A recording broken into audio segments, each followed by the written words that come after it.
That was Saskatchewan's loss when the young people left. It was in the early 1930s when the trains came in. I was living about 35 miles south of Regina in a community called Wilcox.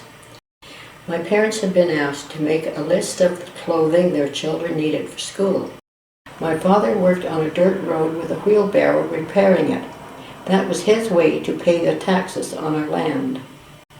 When the trains arrived in Wilcox and my parents went to pick up the clothes, food, fresh vegetables, potatoes, carrots, and cabbage, all of this had come from the farmers in Ontario. At that time, farmers in Ontario were having a problem. The crops were good, but there was no market, while the farmers in Saskatchewan had no crops because of the Dust Bowl. We had no rain. It was dry, like the African desert. We would go and seed the land in the spring. The grain would nicely sprout, like a sea of green.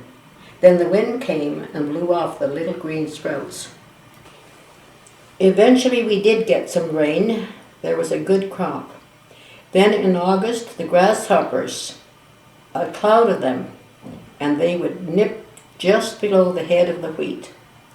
The grasshoppers took everything, the gardens as well, potatoes, beans, everything, and we were left with nothing.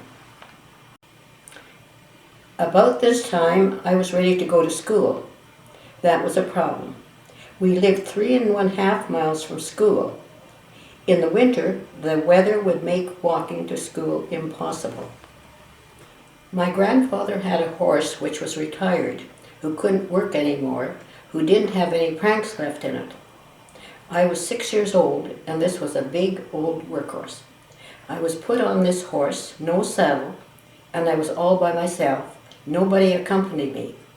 As we went down the road, there was water in the ditches beside the road, and the horse wanted to drink. So naturally, every time the horse bent down to drink, I slid down the neck of the horse and almost fell off. But the horse had enough sense each time to lift its head up so I could slide back again. I was scared beyond belief. If I fell off, I couldn't get back on again. Remember, I was 6, and this was a great big workhorse. The horse carried on at its own pace, and I finally got to our place. I'd come from my grandfather's, and the first thing he did was take me under a clothesline. And the clothesline almost hit me in the neck. Anyway, that seemed to be the end of that horse ride. My parents figured out that this wasn't going to be a way to solve the problem of getting me to school.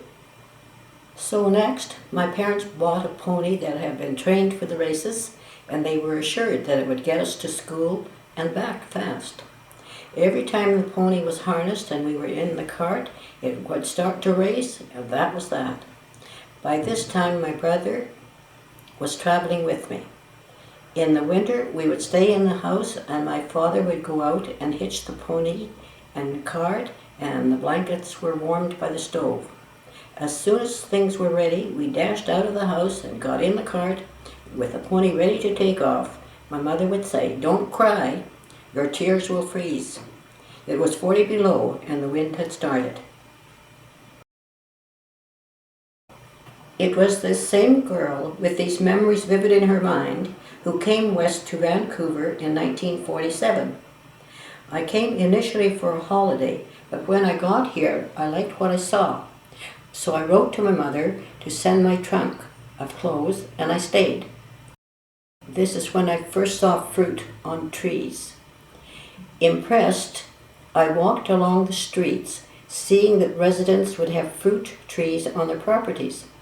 Apples, plums, pears, cherries. And the fruit, when ripened, was picked a bit, but most seemed to be left to rot on the ground. The contrast between this and what I'd lived with in the 30s in Saskatchewan couldn't be greater. So I stayed here.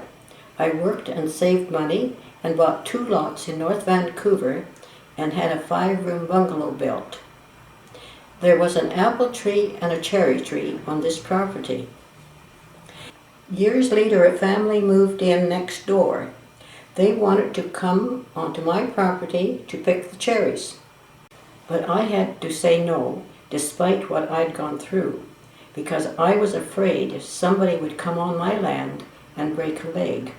Isn't that ironical? Okay. What are you laughing at? Yeah, it is ironical. It is Very ironical. ironical.